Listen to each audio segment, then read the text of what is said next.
mbégte maamul àpp la ñuy am saa su nekk di ànd ak yéen ci rajo Futur Média ànd ak yéen ci suñuy programme dellu si ànd ak yéen ci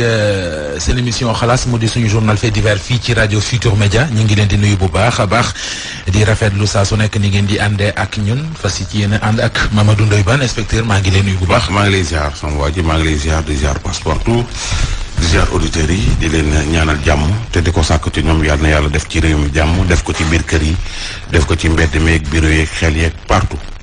Passepartout maa ngi lay nuyu. jaajëf Ndiaye maa ngi lay nuyu di la ziar di nuyu Bane di nuyu auditeurs yeeg internet yëpp di leen ziar bu baax a baax. ñu leen di gërëm bu baax a baax inspecteur fu ñuy tàmbalee. location ñuy loué oto. nañu fi ñoom gis nga ñuy liggéey. tey ci dama ci am benn rakk. waaw non ça dépend ci li ngay wax ndax ñoom parce que du ñoom defuñu dara. dañ leen a dóor. waaw da gars yi dañuy ñëw day am ay nit ñoo xam dañuy ñëw dëkk ci ay appartement meublé. loué sa oto benn yoon fay la loué ko deuxième fois fay la troisième fois bu suñuy ñëwee suñu loué oto ba dañ koy tayale. dama ci am benn rakk damay bañ a wax am oto muy niroog publicité. waaw man am naa ci. baax na am naa ci Karim Karim. waaw baax na. Karim ñaa. man de am naa si Karim ñaa. waaw d'accord baax na maa ngi doon lim partenaires yi sponsors yi nga may xoolaat. xamal ne waa Green Card Sénégal également ñu ngi ci yoon wi. ñu ngi ci yoon waaw donc kon fi ne boo mënee fas kanam rek di nga ko fas ca kanam. déglu kii nii kenn la ci ñiñ ko def. waaja jàpp nañ ko damaa xamul luñ ko def. déglu. Baye Dame Diop la Baye Dame Diop Kaolack la dëkk quoi mais agence immobilière la yor dafa dem ci ñetti borom oto loué leen ñoom ñëpp oto benn bu Ford Fusion la beneen bi Kia la beneen bi Ford Edge la léegi mu loué Ford Fusion loué ko 1 mois waa ji defal ko 900 000 mu dawal ko ay 2 jours 3 dem tay la ko beneen waay bu nekk Wakaam délai bi jox ko 2 millions 500 waa ji te bu ñu ko taylee waa kooku jox ko 2 millions 500 dat bi jot muy dawloo waa ji te ka dawloo ba waa ji léegi nag indil ko problème bi mu ko commencé indil problème nag mu ñëwaat tayle mu ko man mu ñëw jël ci man 2 millions 500 remettre ko kële man jël samay 2 millions 500. ki mu njëkkoon tayle oto bi jël ci moom 2 millions 500. très bien dafa ñëwaat ci yow jox la oto bi jaar ci yow 2 millions 500 dama fayee ko kële. très bien ni moo ko moom mu ni dafa jënd oto bi moom moo ko moom léegi man le con que j'ai fait mooy j'avais pas regardé la carte grise xaw ma ne woon turam nekk ci quoi pour ma mën a xalaat que ni moomu ko ak affaire yooyu noonu si biir loolu de loué na ñetti oto yëpp même chose la ko def Kia bi aussi tamit yéen kii ma lay wax nii moom la ko jëkk taylee Kia bi ci keneen la ko loué bokkul ak ñaar ñu ngi ko loué du benn Ford Edge bi tamit ñu ngi ko loué tamit si keneen ki mu ko loué tamit aussi c'est pas pareil yooyu yëpp daal daf ko tayle léegi nag yeneen ñi moom seen borom ñooy gën a xam mais man sama bos bii moom laa gën a maîtriser nag li ma jot a xam ci yeneen ñi nag moom ñun ñëpp doo fa tase woon quoi pare rek lañ doon waxtaan ñun suñu biir parce que affaire yi dafa dem ba nga xamante ne ñun ñëpp kenn ku nekk am na lié ak moom parce que borom oto bi kii moom oto bi si mu loué si moom xam nga mën naa ko war a remettre otoom léegi man ki nga xam te moom laa joxoon sama 2 millions 500 am kooku noonu moom la jëkkoon loué oto bi avant man kon ça veut dire que ni affaire bi day nekk man ak borom oto bi ak ki mu njëkkoon loué oto bi ak ki nga xam te man mooma tayle oto bi il faut que ñu waxtaan suñu bopp ku nekk xam ni affaire yi demee en réalité loolu moo tax mu mën ci xam lii waaw man dama toog ba ay heure añ commandant bi woo ma ni ma yow lañ jox oto ma ne waaw après mu ñëw woo ma bi ma demee mu laaj ma expliqué mu toog foofu noonu mu fekk fi yeneen 3 personnes yoo xamante ni même chose la seen oto daf ko jël tay la ko ñooñu nag ñooñu doon expliqué moo tax ma xam ci lii quoi ñu toog expliqué après ñu def plainte ñu defee plainte nag ba après commandant bi war a ñëw finaliser ak ñun mais nag xam naa boo woon ñeneen ñi moom ñoom seen cas ni waaye ñoom li ñu wax tamit ñoom ce qui est sûr mooy seen oto tam daf ko loué woon ñoom ko loué aussi tamit mu leen di tawloo na leen tay suba dem tayle ko ñeneen récupéré seen 2 millions 500 ñun problème bi ñu am mooy xamuñu fu dëkk fekk yow mu appartement meublé la doon jël quoi appartement meublé la doon jël bu ko jëlee foofu lay nekk noos affaire yooyu noonu man nag dañ ma boole ak moom ki ma boole ak moom mooy benn waay moo xam te day liggéey ci man kii liggéey ci man goroom la kooku nag moom comprendre kooku moom moo ñu wax ñu jox ko 2 millions 500 léegi nag moom bi ñu ñëwee affaire bi am ñu koy laaj ne ko kii fu mu dëkk moom tamit mu ne ko xamul fan la dëkk si liggéey bi nga xamante agence immobilier courtier la moom xamu ko quoi xamul waa ji quoi après ñu topp ci loolu ba mu ñu leen jaay oto bi ñu dem bari ko waa ji jaay mais au final si laa woo sama benn adjudant wam te lu may def rek dama koy laaj quoi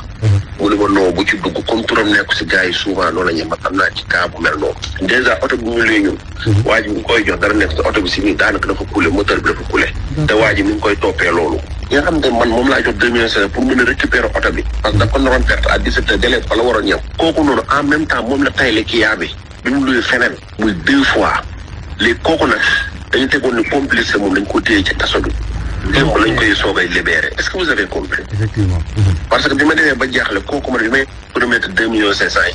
si lañ def connaissance parce que man kii commerçant la dama li muy liggéey dama ko doon soxla ndax léegi nag si laa ñëw jëlaale contact am pour au cas soo amee kenn le but c'était pas pour ay mu liggéeyal ma sax mais c'était juste pour daam su ma demee bu mu réer maag yooyu comme moom laa remettre 2 millions 500 dinaa mën a am au moins quelques informations client bi xam nga dafa amoon GPS client bu njëkk bi télé bi dafa jeex moom deseel waa ji léegi mu ni ko jaay ma ko léegi bi mu ko waree jaay mu des 750 000 750 000 2 millions 500 yi moom bu la ko lebee daf lay tegal man bi ma lebee 2 millions 500 daf ni ma maa lay tegal 500 000 mu nekk 3 millions vous avez compris noonu la def ak kële léegi nag bi mu ko remettre 2 millions 500 moom moo ko war a deseel 750 000 ndax 750 000 la tegaloon tudd say bët léegi tegalu ko nag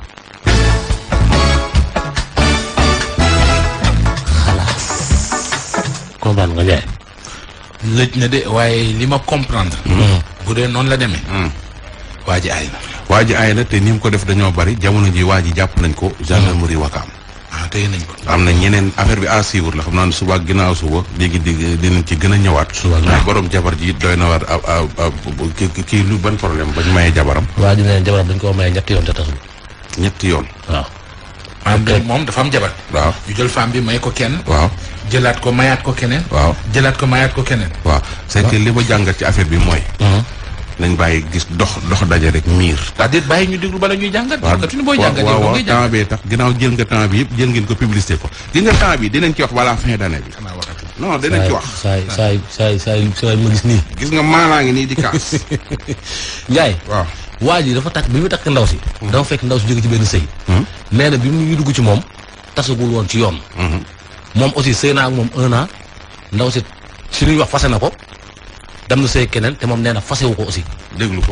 waa ji dama am benn soxna li marié man ak moom léegi biir mariage boobu noonu defoon benn takk jàkk presque takk jàkk fere naa ci 500 moom jox naa ko 300 000 muy xotti à 200 000 jour takk jàkkam bokkut ak peut-être warugar yi ma yëkkati jox sa may mbokk ñuy dem ñaani ko te boobu connaissance maanaam moom ñu ngi xamante à Dakar boobu foofu laa nekk di liggéey ma gis ko ñu tooñante jëlanti numéro échangé man laaj ko ma ne ko soxna yow de rafet nga mu ne ma après si lañ échangé numéro di waxtaan ba ñu mbëggeel nekk sama diggante ak moom mais ba loolu amee yaakaar naa une semaine lañ fa teg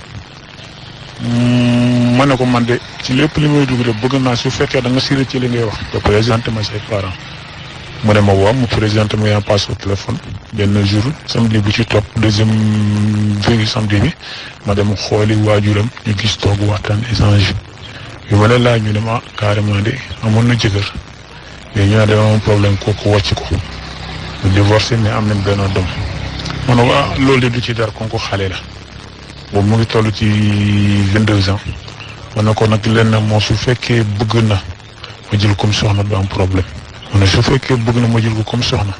du am problème naa yéen sama ba see caaxaan xaw ma ko yéen si soxna laa soxla pour nekk sama côté waajur man na maa ngi dëkk ba côté Saloum foofu laa dëkk soxna si daal noonu mën ak moom waajur ñaan ñu may ñu après ñu takk mu ñëw si quelques jours après demaat 5 heures des fois mu def quelques jours à Kaolack quelques jours à Dakar ma ne ko loolu dans presque boobu tooguma maa ngi ba côté Tamba actuellement ni fi may nekk di wax ak yéen ni foofu laa nekk di liggéey ma ne ko nga noonu la amul problème léegi entre temps nag ñu am problème man ak moom ci lan dafa njëkkoon ëmb mu daal di avorté mais mu avorté premier avortement ay foo dee jeexalaan naan parce que nee na yaram moo doon xasan ñu déggee wu mu naan foo dee jaam naan ko avortement am deuxième fois mu jëlaat ko mu ëmb ay jumeaux wax nga defar ko écho woon ko yëpp ñu ne moom dafa am ay jumeaux après commandé ay jumeaux la mu daal di dem ma jékki-jékki mu ne ma nii la avorté nii ma ne ko yow lii lan la lu xew da am loo naanati wala dafa am loo xam mu ne ma noonu dara xewut ma ne dem nga hôpital mu ne ma dem naa defar na ma xaw ma critage ainsi de suite critage bu dama ci laajoon xaalis moom yëkkati 40 000 francs jox mu dem def ci critage wala mu ne la waaw loolu la nga koy def ainsi de suite pour ñu raxas biir bi bu mu set ma ko doon problème ma ne ko léegi est-ce que moom moo jox numéro taawa médecin bi après man ma xam yaa ngi comprendre loolu la su dee feebar nañ ci biir ñu jéem ko faj su dee tamit peut-être ay ngelaw la wala ay rab la tamit ñu jéem a xool ne la koy faje mu ne ma emploi mu jox ma benn numéro tegoo te numéro boobu ndek de numéro rakkam la mu fen ma de un foo ma njëkk a fen jox ma numéro rakkam.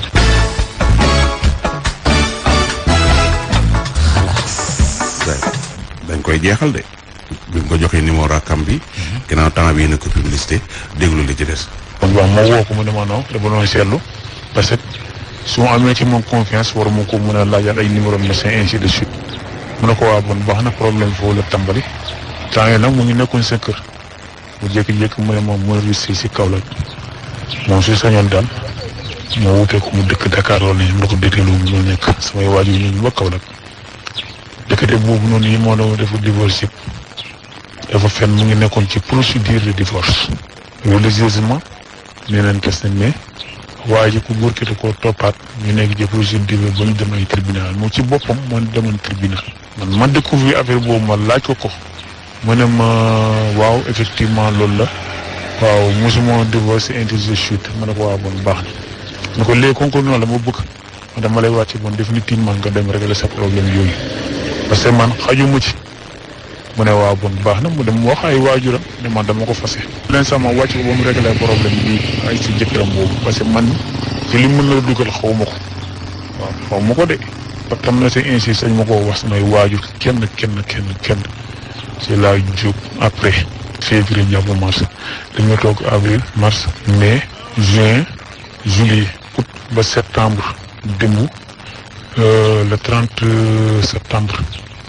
samedi gaay may ko beneen góor nee na Modou la mu ngi xaw ma ñoom ñaar fan lañ xamante te man boobu divorcé gud ak man j'ai des témoins yu clairs yoo xam ñu ko tàggi samay waajur tamit ñu ngi noonu lu mu fa nekk yëpp dañ koy woo dama koy woo su am problème maa ko yenn ordonnance di ko faj chaque fin du mois ma yëkkatee xaalis jox li ma mun maa ngi koy def ci moom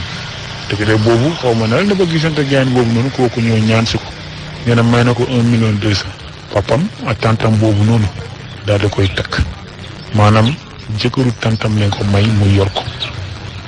ak tantam moom mu ñoo ko yor ñu jël ko may ko dem bi ma jotee information woo papam ba mu ne effectivement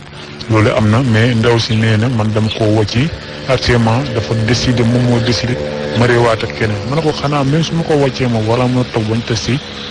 te su ma ko war nañoo mën a toog bañ test yi moom moo war a mën a nekk yoon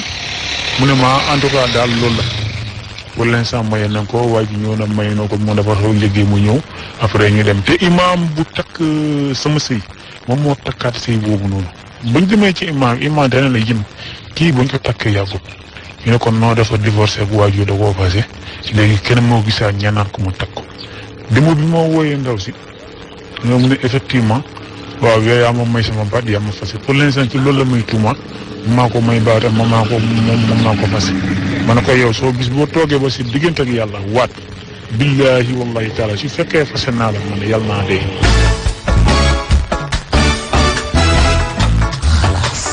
dégg nga bu baax nee na fasew benn moodu moo ko takk instant bii te sëyam bële bu njëkk baa njëkk li leeragul ci wàllum tribunal deuxième bii mooy waa ji di wax waa ji nee na mayu ko baatam ñoom ñoo xam mais biñ ko jokkoo ak moom defe naa ni maa ngi koy dégg muy wax ak paas yaay ji la ko jiiñ moom xale bu jigéen waaw parce que tantaam moo ko yar yaayam la nekkal mais man li may wax góor ñi laa koy wax nañu bàyyi dajeeg nit ci mbedd mi wax ak moom ñaari baat naan ko rafet naa la nga takk naa la sama mbokk moodu yi tamit nañuy def attention ci takk gi. oui ma les sentiments là c'est des choses qui naissent. moo taxit lii rek. on va les contrôler. mais nag yii lay jur. yii lay jur rek. ak ma d'accord Ndiaye. waa baax.